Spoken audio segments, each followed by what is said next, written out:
It's Christmas. Well, I'm lying just a teensy little bit. I spent Christmas out in a bed and breakfast in the middle of farm country with very spotty Wi-Fi. I didn't actually get to see the Husbands of Riversong until today, which is Boxing Day, which is the English word for the day after Christmas Day. The British English word if you're from the American States or anywhere else really. And blimey, I was actually kind of looking forward to this episode because I'm familiar with Greg Davies, who played King Hydroflax, and I was really hoping he'd deliver some really over-the-top, hammy villain, you will all be destroyed kind of lines. What can I say about this? This was a silly episode for like the first 25 minutes, and then it became a bit sad when the Doctor was talking to Riversong in the restaurant, and then it was another silly episode for like another 10 to 15, let's say. And then the last 10 minutes again were very, kind of tugged in my heartstrings. I'm like, just enough. I'm not the world's biggest Riversong fan. I loved her in The Silence of the Library in The Forest of the Dead. And but the more we saw of her, the more the mystery got explored, the less I was interested. Like, she was alright in The Time of Angels and Flesh and Stone, and Pandorica opens, but then we get the entire Let's Kill Hitler and Good Man Goes to War and The Impossible Astronaut, where you find out she's half Time Lord because her mum and dad doinked in the TARDIS once. That kind of lost me.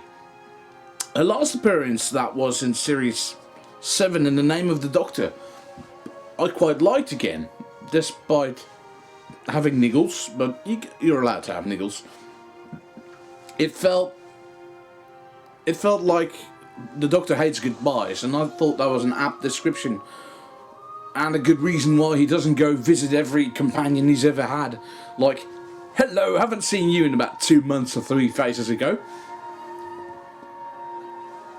But yes, Riversong, this is like the most Riversong focused episode ever, even including Silence in the Library and The Forest of the Dead.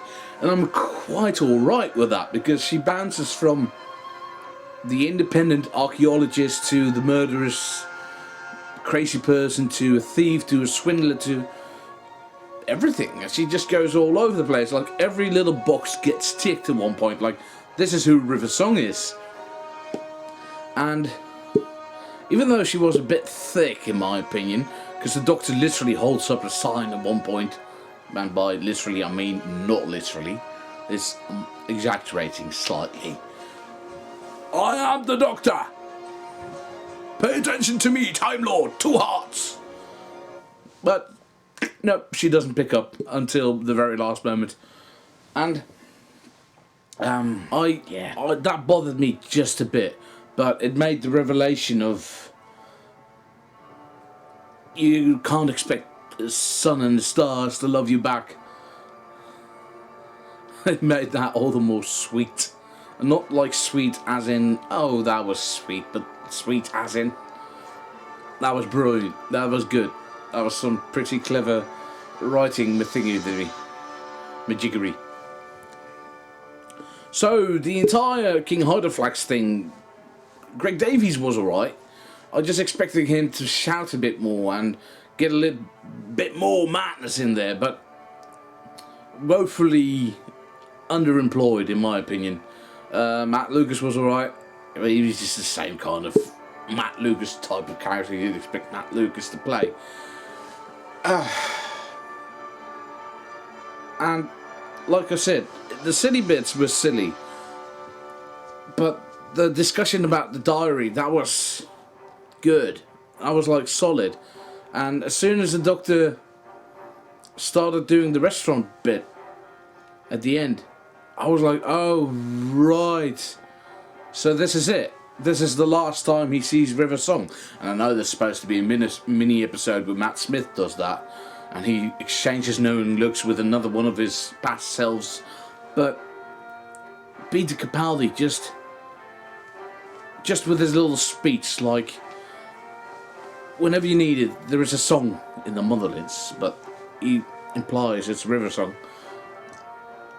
And, that was so good. And her going like, why are you crying? And after I had watched this episode, I had to get my DVD from the David Tennant years and just skip everything and just go to the last speech she gives David Tennant's 10th Doctor before, the entire tragic plot thing.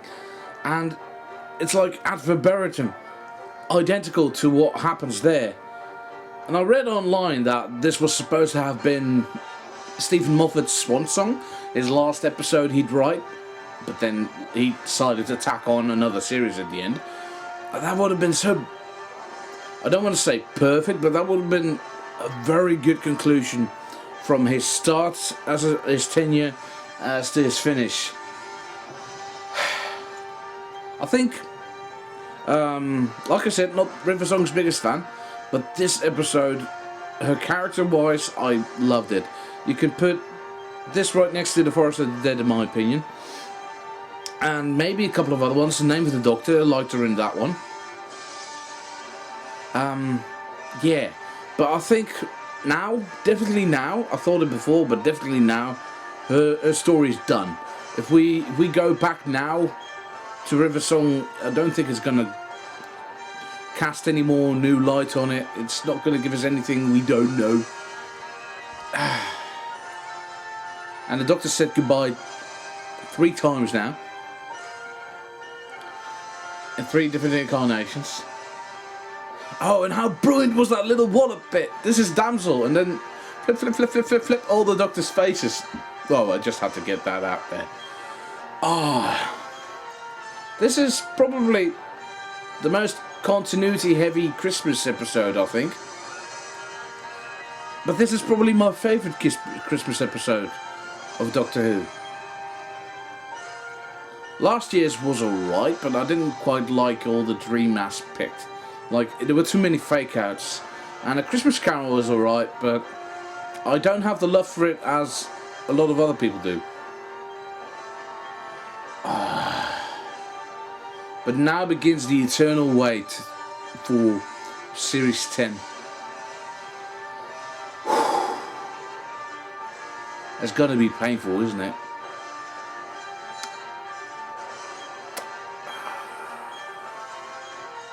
Have a good Christmas and a great New Year's.